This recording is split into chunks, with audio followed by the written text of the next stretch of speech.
Asalaamu calaykum waraxmatullaahi wabarakaatuh. Kulanti wacan oo wanaagsan daawadayaal, isku soo laabad wanaagsan. Waxaa weli noo socda casharadii aan ku baranaynay softwareka la yiraahdo Camtasia Studio 8 weliba 8.1 aan ku baranaynay. Casharkan waa casharkii saddexaad. Waxaan ku baran doonaa wax la yiraahdo zoom in ayaan ku baran doonaa, iyo wax la yiraahdo sketch motion ayaan ku baran doonaa insha Allah. Waa inaan tusi doonaa bal qaabka loo sameeyo iyo qaabka ay u shaqeeyaan.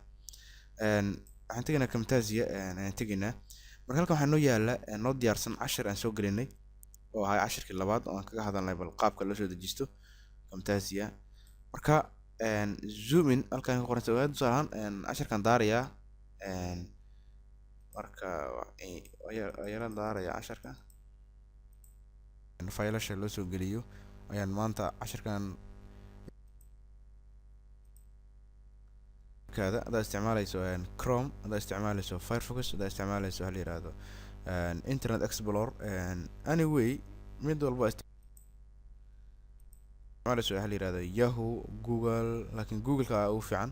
marka google dadkan booqo dhimo leh qaybta searching ka tag ama dhimo waxay waa isku mid. waxa ku qorta hal yiraahdo Camtasia Studio 8. okay stop. marka hadda waxaan qoray Camtasia Studio 8. marka wax macquul ah in dadka badanaa ay arki waayaan si wanaagsan ay ugu jeed waayaan qaabka ay u qoran tahay. marka waxaan loo isticmaalo waxa la yiraahdo zoom in ayaa loo isticmaalaa ama waa la soo dhaweeyaa, soo dhaweyso loo isticmaalaa. marka waxaan leenahay marka zooming kan tegaynaa. markaan zooming ka tagno geeskan fiiri bidixda fiiri shashada waad yeelan kartaa. marka ardayna waxa aad awood u siinaysaa inuu si wanaagsan u arko. hadda marka u jeedaa marka si wanaagsan aad u jeedaa. marka sidoo kale waxaad ku dari kartaa waxa la yiraahdo callouts sketch motion, gaar ahaan sketch motion waa ku dari kartaa. waxaa leenahay marka waa ku dhufanaysaa, waa ku dhufato wuxuu imaanayaa runtii centerku imaanayaa ayar suug xogaa yara culays waaye. okay halka imaado callout sketch motion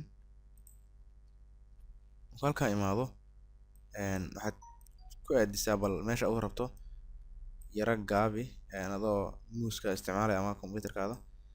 kadib dheeray meesha aad doonayso in qofka loo calaamadayo ayaad runtii ku dhaweynaysaa ama aad la ekaysiinaysaa. kadib hadda muuqaalka aan balay dhahno aragna waxaan sameynay zoom in iyo sketch motion ayaan sameynay. marka labadooda aragna marka waa casharkan daawanayna bal qaabkan u sameynay la yiraahdo Camtasia Studio 8 free download qor. marka waa ku soo qabanayaa marka ku soo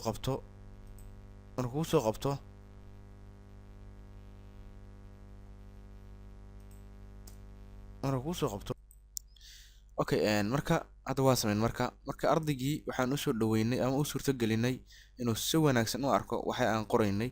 sidoo kale waxaan u suurto gelinay in si aysan isugu qaldamin waxyaabaha aan qornay inaan u sameyno waxa la yiraahdo shape ama aan u calaamadeyno wixii aan qornay iyo wixii aan doonaynay.